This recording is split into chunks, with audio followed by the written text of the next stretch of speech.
Assalamualaikum warahmatullahi wabarakatuh. Video ini adalah bagian ketiga dari serangkaian video tutorial tentang SPSN PTKIN. Di bagian ketiga ini kita akan secara khusus membahas tentang bagaimana cara menginput dan mengupdate data.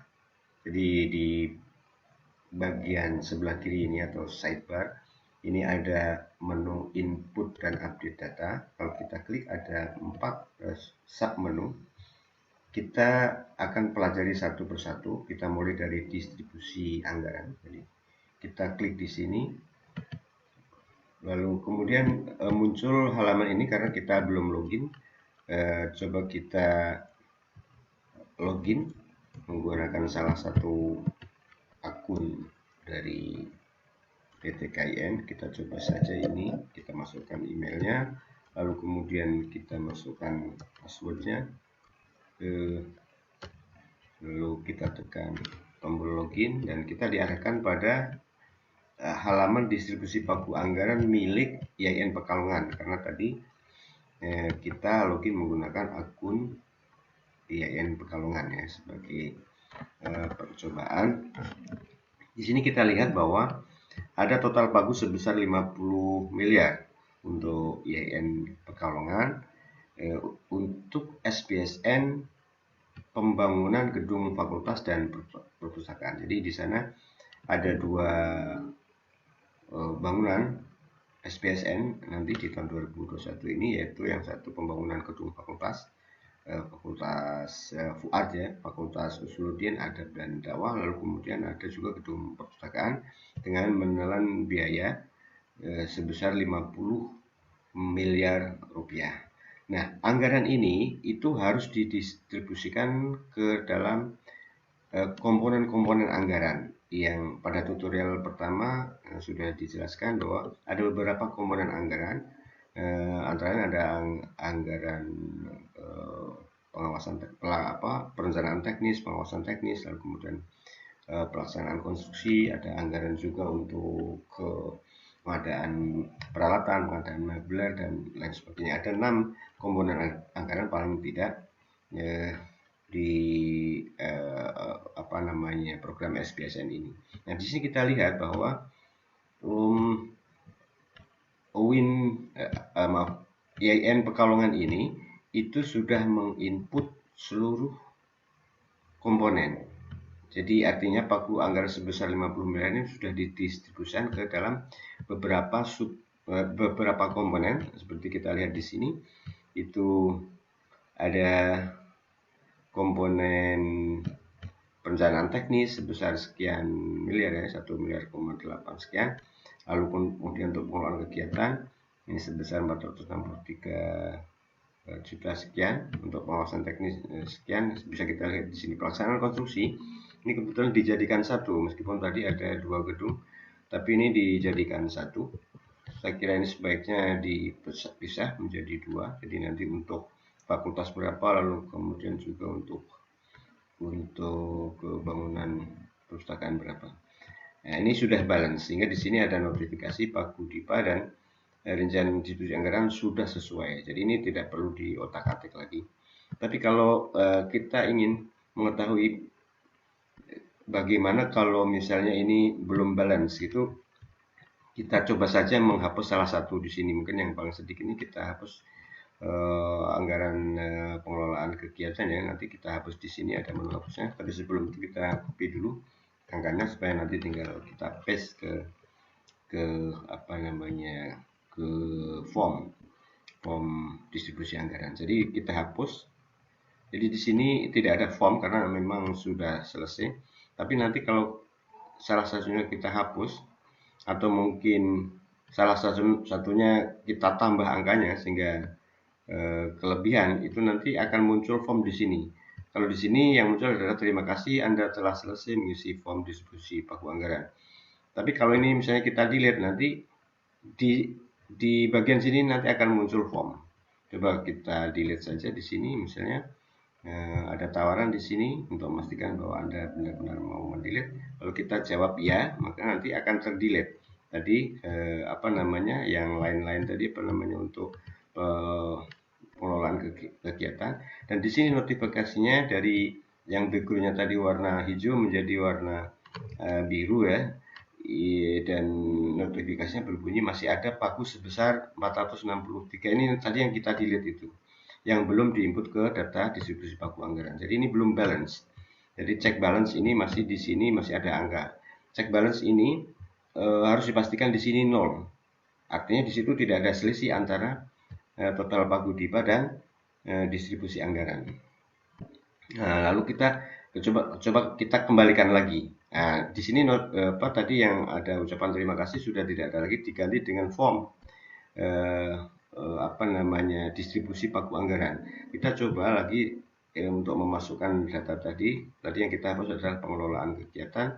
Lalu kemudian di sini sebetulnya bisa kita split ini angka 400 sekian miliar tadi itu bisa 400 sekian juta itu bisa kita rinci lagi sebetulnya, tapi kalau mau disatukan ya tinggal klik lain-lain, lalu kemudian tadi angka yang kita hapus ya kita kembalikan lagi, lalu kita klik simpan di sini, maka sudah kembali lagi backgroundnya warna hijau.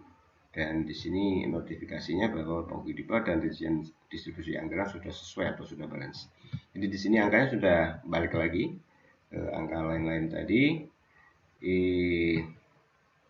sehingga di sini sudah dinyatakan 100% sudah sama antara pagu dipa dan total distribusi anggaran sudah sama. Jadi di sini balance-nya 0. Lalu kemudian jika kita misalnya salah input sehingga angkanya berlebih, seperti apa?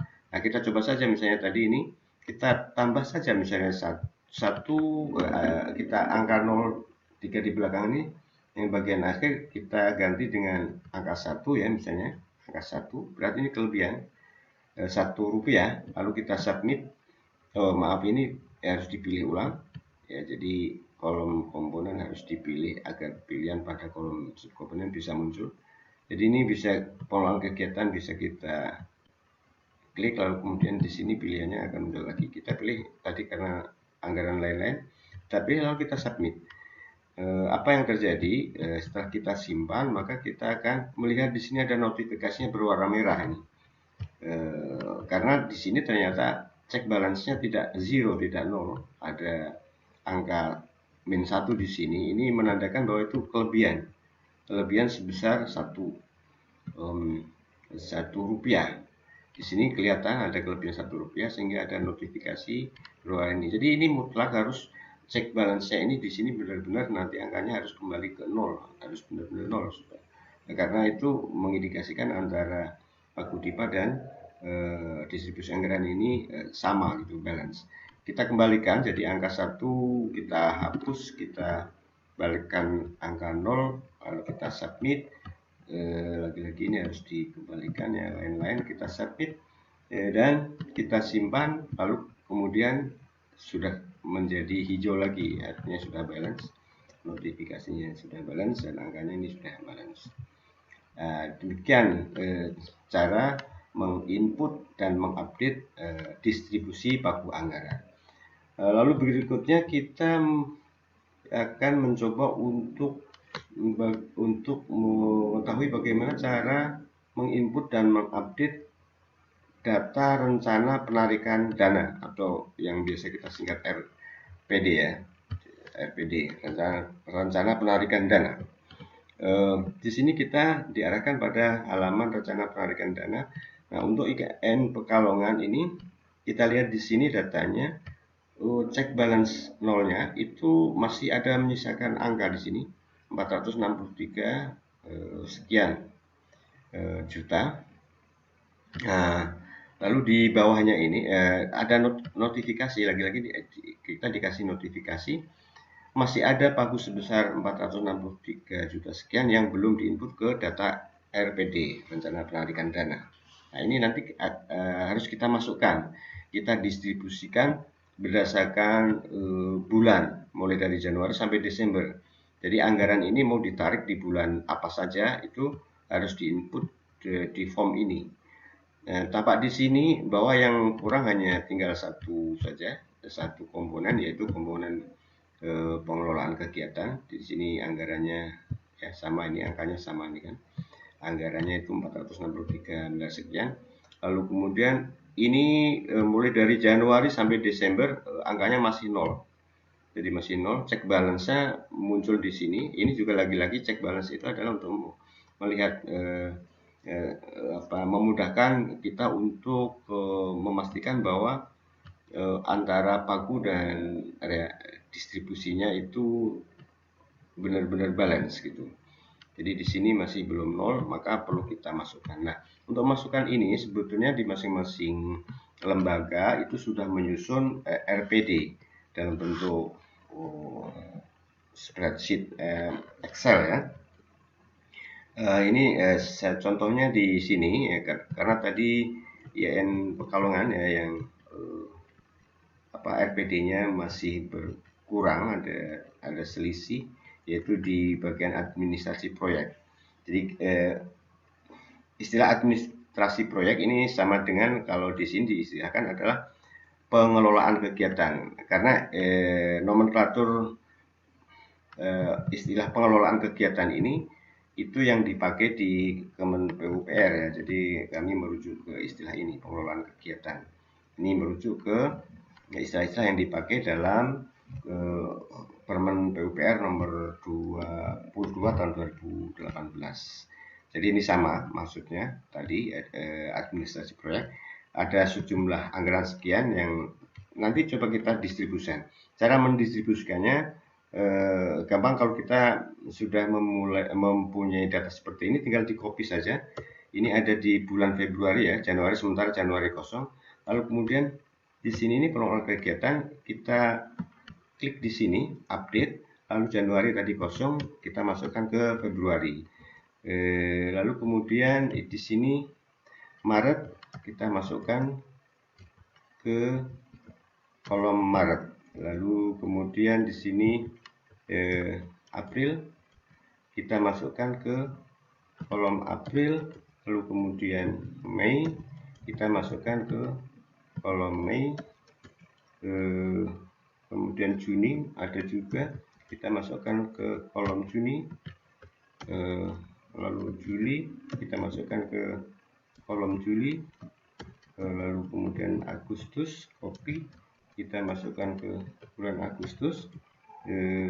Lalu kemudian September kita masukkan ke kolom September. Oktober kita masukkan ke kolom Oktober. Lalu November kita masukkan ke kolom November, dan Desember kita masukkan ke kolom Desember. Lalu kita klik update. Nah, maka di sini total Pagudipa dan RPD sudah sesuai, sudah balance karena sudah kita masukkan, dan di sini pun untuk pengelolaan kegiatan ini di sini cek balance-nya sudah nol, sudah zero, sudah tidak ada selisih lagi. Jadi ini benar-benar sudah 100%. Jadi begitu cara update dan input data untuk rencana penarikan dana. Berikutnya akan kita bahas tentang bagaimana cara menginput dan mengupdate data kontrak perjanjian kerja.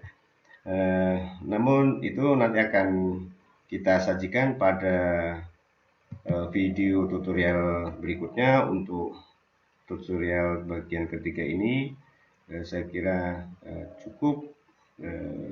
Terima kasih. Assalamualaikum warahmatullahi wabarakatuh.